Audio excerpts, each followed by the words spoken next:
exciting victory today? And just what is your main takeaways from that game? Wins win. It's opening day, so you got a bunch of people that are nervous. And I even asked the guys at the end of the game, show of hands who was nervous. And when Riku Nishida, who's an all-star in the Cape Cod League, raises his hand, doesn't matter what you say during the week, doesn't matter what you do. They're going to be nervous on the first game. And, at the end of the day, you just want to win and show back up tomorrow and start 1-0 on the season. Owen Diodati transfer made a big difference today. What did you see from him? Yeah, that's 2 years in a row that he's gotten these guys. Last year I guess he did it when he was at Alabama. He hit a home run to beat these guys, I think, on opening day. Mm-hmm. But what about the catch that he made in the outfield? Right. That saved the run right there when he makes that type of catch. And originally a lot of the scouts talked about, well, he's just an average defender, and he's really worked hard to get his defensive game up. So excited about the game-winning sacrifice fly, and equally, if not more, excited for the kid when he goes ahead and he improves his defense the way he did to make that game-saving play. Your perspective on that double in the first inning, because I think that's about as perfectly placed a towering fly ball on the line as it gets, opposite field and everything. Yeah, my wife probably would have liked it just because they placed it there. I don't know. I don't think it's as easy as placing things, but according to her, it is. So I give her the credit on that one. She probably would like that one. I liked it too. It was worth a run. How does a game or a win like this kind of deflate some of those nervous feelings for the team going forward? Well, I don't know. We'll see tomorrow. We'll see tomorrow. We can't predict what's going to happen there. Seemed like Mercado was getting a lot of swings and misses on his fastball.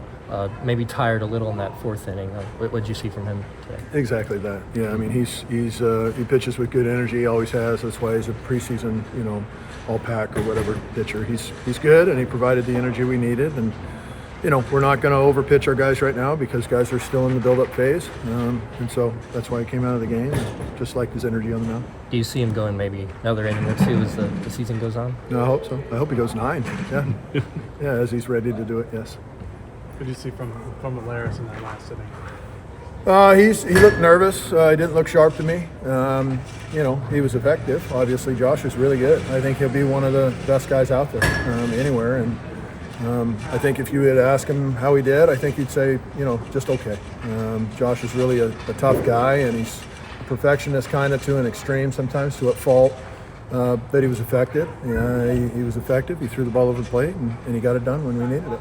Anything their starter was doing outside of the scouting report, or what do you think of the approach? Because just not very many counts, and obviously 16 straight guys retired.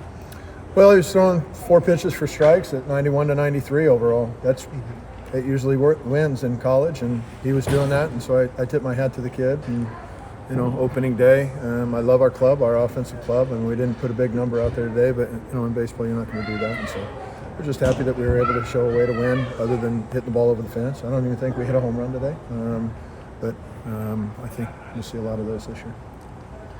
Jacob Hughes struggled with control in his first inning work, looked a lot better in his second. What was the difference there? Did you say anything to him between innings? No, just another inning. It was inning number 2, I think, that he's ever thrown in his life here. So after inning number 1, I think that kind of settles you down naturally, and inning number 2 was a lot better than inning number 1. He was dominant in inning number 2, and that was fun to watch. And then he went out in inning number 3, and he wasn't as effective. So, young guys, it's a young staff. We're going to need to be patient.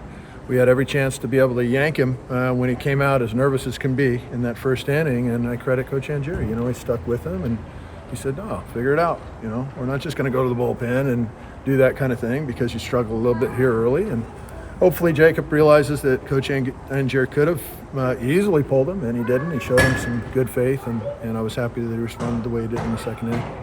Do you think some of the offensive struggles came due to nervous energy as well? No, I just think it was opening day, and the guy was really good that pitched against us. He was throwing the ball down in the zone and moving it around really good, and I credit the kid. He did really well. He was an all-conference pitcher 2 years ago before he hurt his arm, and last year he sat out, so he's got a reputation of being really good, and he was today. Towns King got the start at DH. You guys have a lot of depth, a lot of options there. Why'd you go with King? The last week of, that was the toughest decision we had, to be honest with you. Great question. Him, Ceballos, and the freshman Hellman, depending on the week of the inter-squads, those guys were just mashing baseballs. And last week, King was the guy that was on fire, and so just probably because he was on fire the most recent, he got the start. and that we wanted another left-handed bat in the lineup today, and an older guy, and he's, whatever he is, 23 years old, and so we figured on opening day be able to maybe help you a little bit more. That turned out to not be the answer in terms of older guys being able to get a million hits, but nevertheless, I mean, he came up at the end of the game, and the ball that was, I don't know if it was a hit or scored a hit or an error, it doesn't matter to me. I think it was 100 and something miles an hour off the bat, and whether it was a hit or an error, he absolutely murdered that baseball, and he gave us a great at-bat when we needed it.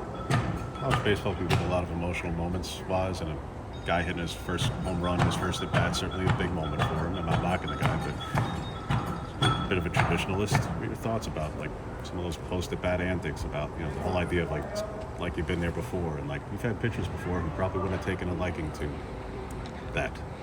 Yeah, no comment. You guys, with going off for Towns King, you guys think you'll do a little bit of a platoon there, if it's a righty or if it's a lefty, or just whoever's the hot bat? That's going to sort itself out in time. I know we're antsy to see not only Towns hit, but also, Hellman's. I've never seen the power that Dominic Hellman has on a baseball field, and to get him in there is one of our objectives. Clearly, this weekend you'll see him. Sabine Ceballos is a tremendous baseball player. Whether he's a catcher or first baseman, third baseman, I think he's got a chance to be a major leaguer. He's that good. And, he didn't play today. Neither did Hellman. And so a lot of those guys we're going to look to get in there throughout the weekend. It's one of our objectives for sure.